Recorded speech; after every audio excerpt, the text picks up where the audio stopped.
تبدیلی آ گئی تھی۔ اب وہ فقیر ان اوقات میں نہیں آتا تھا جب میں گھر پر ہوتا تھا، بلکہ اس نے اپنے آنے کا وقت شاید بدل لیا تھا۔ مجھے اکثر ایسا محسوس ہوتا کہ شاید میرے اسکول جانے کے بعد جب گھر میں مرد حضرات نہیں ہوتے تب وہ ہماری دہلیز پر دستک دیتا ہے۔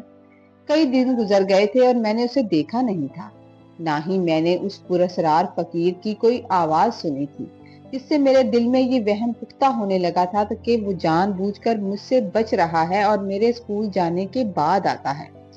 میری عمر اب 12 سال کے قریب ہو چکی تھی اور مجھ میں اتنی سمجھ بوجھ آ گئی تھی کہ میں سچ اور جھوٹ کے درمیان فرق محسوس کرنے لگا تھا، مگر میری ماں کی خاموشی اور گھر کا گھٹتا ہوا ماحول مجھے ہر لمحہ بے چین رکھتا تھا۔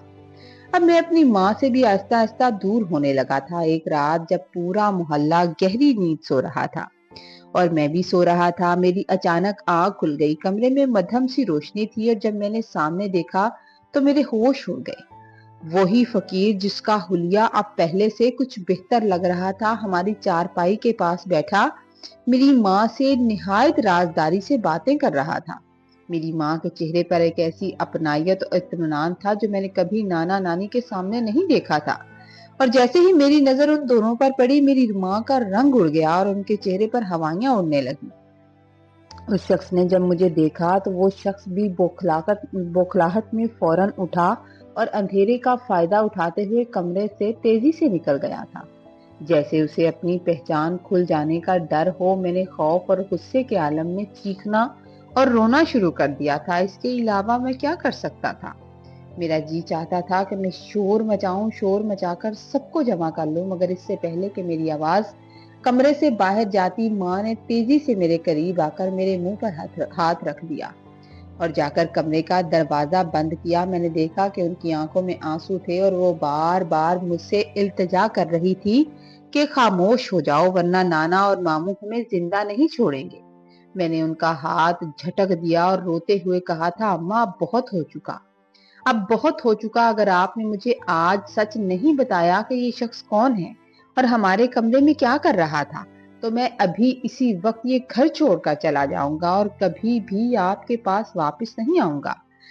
میری اس دھمکی نے میری ماں کو ہلا کر رکھ دیا تھا اور وہ شاید پہلی بار میری آنکھوں میں وہ عزم اور وہ غصہ دیکھ رہی تھی جو ایک 12 سالہ بچے کے لیے غیر معمولی تھا۔ انہوں نے میرے سامنے ہاتھ جوڑے اور بڑی مشکل سے خود کو سنبھالا تھا۔ کمرے میں چھائے سناٹے میں صرف میری سسکیوں کی آواز آ رہی تھی، جبکہ ماں کی خاموشی کسی بڑے طوفان کا پتہ دے رہی تھی، اور مجھے لگ رہا تھا کہ اب دیوار گرنے والی ہے جو سالوں سے میرے اور اس سچ کے بیچ کھڑی ہوئی تھی۔ لیکن میں یہ نہیں جانتا تھا کہ یہ حقیقت جو سامنے آنے والی ہے وہ میری زندگی کو ہمیشہ کے لیے بدل کر رکھ دے گی۔ جب میں نے اپنی ماں کو گھر چھوڑ کر جانے کی دھمکی دی تو میری دھمکی سن کر ماں کی آنکھوں سے آنسو جاری ہو گئے تھے۔ انہوں نے لرزتی ہوئی آواز میں وہ سچ اگل دیا جس نے میرے پیروں تلے سے زمین نکال دی۔ انہوں نے بتایا کہ وہ شخص جو فقیر کے روپ میں آتا ہے وہ دراصل تمہارا باپ ہے، اور ہم نے اپنی پسند کی شادی کی تھی جب میں کالج میں پڑھتی تھی۔ تمہارے ماموں کا مزاج بچپن سے ہی بڑا سخت اور غصے والا تھا، وہ اس رشتے کے سخت خلاف تھے اور کبھی نہ مانتے، لیکن پھر ایک سمجھوتا ہوا جسے وٹا سٹا کہا جاتا ہے۔ اس شرط پر ہماری شادی ممکن ہوئی کہ تمہارے باپ کی بہن یعنی کہ تمہاری پھپھو کی شادی تمہارے ماموں سے کر دی جائے، اور پھر یہ وٹے سٹے کی شادی ہو گئی اور اس طرح میں رخصت ہو کر تمہارے باپ کے گھر چلی گئی اور تمہاری پھپھو اس گھر میں تمہاری مامی بن کر آ گئی اور اس طرح یوں رشتہ ہو گیا۔ زندگی کے اس سفر میں تلخی تو تب آئی جب تمہارے ماموں اور مامی کے درمیان شدید جھگڑے رہنے لگے۔ ان کی آپس میں نہیں بنتی تھی کیونکہ ماموں کی سختی مامی کے لیے ناقابل برداشت تھی۔ جب تم پیدا ہونے والے تھے تو ایک دن اتنا جھگڑا بڑھا کہ مامی اپنا بیگ اٹھا کر واپس اپنے گھر چلی گئی تھی۔ تمہارے دادا اور تمہاری دادی نے جب یہ دیکھا کہ ان کی بیٹی کو گھر سے نکالا گیا ہے تو انہوں نے بدلے کی آگ میں تمہارے باپ پر دباؤ ڈالا کہ وہ بھی مجھے گھر سے نکال دیں۔ نوبت یہاں تک آ پہنچی کہ دونوں خاندانوں میں شدید مار کٹائی، شدید جھگڑا ہوا اور معاملہ عدالت تک بھی پہنچا۔ جس کے نتیجے میں ماموں زبردستی مجھے یہاں واپس لے آئے اور تمہاری مامی اپنے مائکے چلی گئی۔ یہ کہانی سناتے ہوئے میری ماں کی آنکھوں سے آنسو بہ رہے تھے۔ میری ماں نے سسکیاں بھرتے ہوئے بتایا کہ اس دشمنی کی وجہ سے آج تمہاری مامی اپنے گھر میں ہے، وہ اپنے مائکے میں ہے، اور میں یہاں ہوں جب تمہارے ماموں کی ایک بیٹی بھی ہے جس سے وہ آج تک نہیں ملے اور نہ ہی کبھی اسے دیکھا ہے۔ دشمنی اس قدر بڑھ چکی ہے کہ دونوں خاندانوں کا میل جول ناممکن ہو چکا ہے، اور انا کی اس دیوار نے سب کے رشتے خاک میں ملا دیے ہیں۔ سب کے رشتے خاک میں مل چکے ہیں۔ تمہارا باپ مجھے طلاق نہیں دینا چاہتا تھا، اور نہ ہی میں اسے چھوڑنا چاہتی تھی، اور نہ ہی اس نے مجھے طلاق دی ہے۔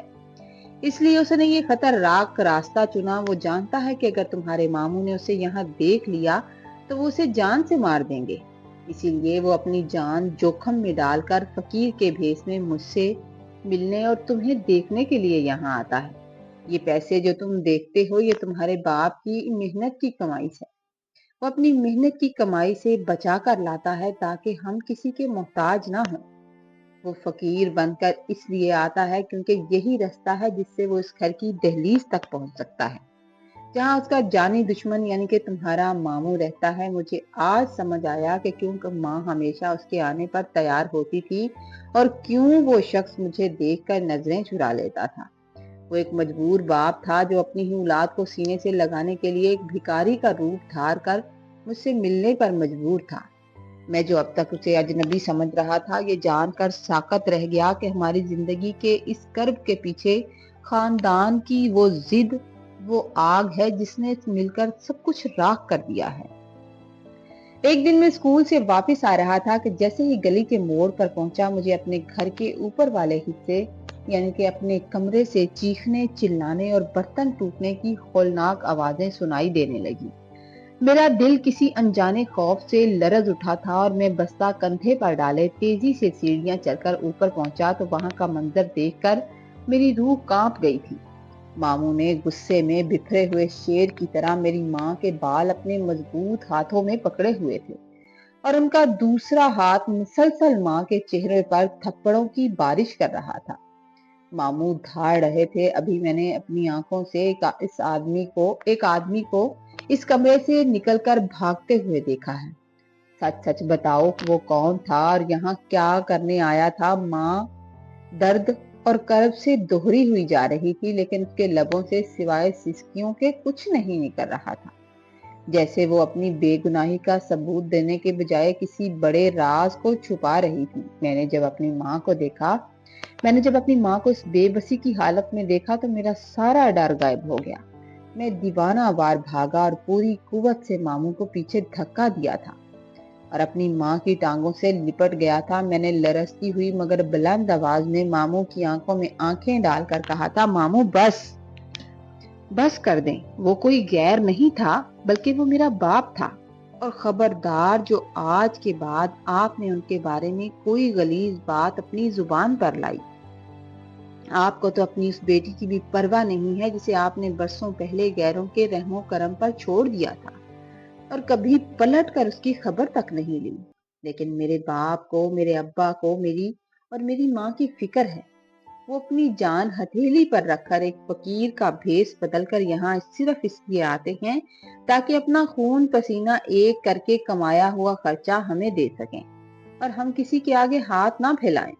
آپ کا ہاتھ تو اپنی سگی بہن پر اٹھتا ہے لیکن میرے باپ کا ہاتھ صرف ہمیں پالنے کے لیے لوگوں کے آگے پھیلتا ہے۔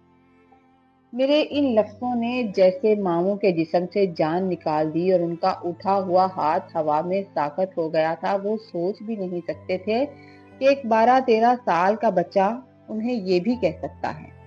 انہوں نے جب میری باتیں سنی تو ان کا اٹھا ہوا ہاتھ ہوا میں رہ گیا اور وہ ایک قدم پیچھے ہٹ گئے۔ تھوڑی دیر کے بعد جب نانا اور نانی کو اس ہنگامے کا علم ہوا تو انہوں نے ماں کو نیچے بلایا تھا جہاں پورے گھر والے غصے اور حیرت کی تصویر بنے بیٹھے تھے۔ ماں زاروں کتار رو رہی تھی اور انہوں نے سسکتے ہوئے سب کے سامنے اقرار کیا تھا کہ ہاں وہ شخص میرا شوہر ہے اور ارحم کا باپ ہے جو اپنی اولاد کی خاطر برسوں سے ایک بھکاری بن کر اس گھر کی خاک چھان رہا ہے۔ میں نے نانا کی طرف دیکھا اور بڑی ہمت سے پوچھا، نانا آپ نے مجھ سے اتنا بڑا جھوٹ کیوں بولا؟ آپ نے مجھ سے جھوٹ کیوں بولا کہ میرے ابا مر چکے ہیں؟ وہ تو زندہ ہیں اور آج بھی میرا خیال رکھتے ہیں۔ لیکن کیا آپ نے کبھی اس معصوم بچی کے بارے میں سوچا جو میری پھپھو کی بیٹی ہے؟ اس کا باپ تو جیتے جی مر چکا ہے کیونکہ اس نے کبھی اس کی شکل تک نہیں دیکھی۔ کیا آپ کی خاندانی انا اور ضد میرے ابا کی اس خاموش محبت سے زیادہ قیمتی ہے جس نے ہمیں آج تک کسی کا محتاج نہیں ہونے دیا؟ میری اس چھوٹی سی عمر میں اتنی بڑی اور کڑوی باتیں سن کر نانا اور نانی کے سر شرم سے جھک گئے تھے اور پورا کمرہ ایک گہری اور تکلیف دہ خاموشی میں ڈوب گیا تھا۔ سب لوگ ایک دوسرے کی طرف دیکھ رہے تھے۔ ماں نے جب دیکھا کہ ماموں اور نانا کے دل تھوڑے موم ہو رہے ہیں، تھوڑے نرم پڑ رہے ہیں، تو وہ تڑپ کر ماموں کے قدموں میں جا گری تھی۔ قدموں میں بیٹھ کر ان کے پاؤں پکڑ کر دہائی دینے لگی کہ خدا کے لیے بھائی، اب اس دشمنی کی آگ کو ٹھنڈا کر دیں، اپنی ضد چھوڑ دیں۔ ارحم کے پاپا نے اتنی بار کوشش کی ہے، آپ مان کیوں نہیں جاتے اور جا کر اپنی بیوی اور اس ننھی بیٹی کو واپس لے آئیں جو ابھی تک آپ کا راہ تک رہی ہیں؟ اس معصوم بچی کا کیا قصور؟ اس نفرت اور لڑائی نے ہمیں سوائے تنہائی اور آنسوؤں کے کچھ نہیں دیا۔ خدارا میرا بھی بستا ہوا گھر ابھی آباد ہونے دے اور اپنے اس بھانجے کو بھی اپنے باپ کا سایہ نصیب ہونے دے۔ یہ جھگڑے ہمیں جیتے جی مار دیں گے، اللہ کے واسطے ہمیں معاف کر دیں اور سب ختم کر دیں۔ ماموں نے جب اپنی اکلوتی بہن کو اپنے پیروں میں گرا دیکھا تو ان کی پتھر جیسی انا پگھل کر آنکھوں سے بہہ نکلی تھی۔ وہ جیسا بھی مرد تھا آخر ایک بیٹی کا باپ تھا۔ اپنی بیٹی کا زفر سن کر رونے لگا اور انہوں نے جھک کر ماں کے سر پر ہاتھ رکھا اور انہیں سینے سے لگا لیا۔ اسی شام نانا نے دونوں خاندانوں کے بڑوں کو بلایا، پرانی غلطیاں تسلیم کی گئیں اور معافی تلافی کے بعد دشمنی کو ہمیشہ کے لیے دفن کر دیا گیا۔ اب میرا باپ فقیر نہیں ہے بلکہ فخر سے ہمارے ساتھ تھا اور ہماری زندگی کی وہ کالی رات اب محبت کی روشنی میں بدل چکی تھی۔ اس کہانی سے ہمیں یہ سبق ملتا ہے کہ انا، ضد اور خاندانی دشمنی ہمیشہ ہنستے بھستے گھروں کو اجاڑ دیتی ہے اور ان کا سب سے زیادہ نقصان ان معصوم بچوں کو اٹھانا پڑتا ہے۔ رشتوں میں پڑنے والی گرہوں کو نفرت سے نہیں بلکہ محبت اور سچائی اور درگزر سے کھولا جا سکتا ہے۔ ایک باپ کی اپنے خاندان کے لیے بے لوث تڑپ اور ایک بچے کی معصوم پکار نے پتھر سے پتھر دل کو بھی موم کر دیا تھا۔ ہمیں سیکھنا چاہیے کہ اپنوں کو معاف کرنا اور پرانی رنجشوں کو دفن کرنا ہی وہ واحد راستہ ہے جو زندگی میں حقیقی سکون اور خوشیاں واپس لا سکتا ہے۔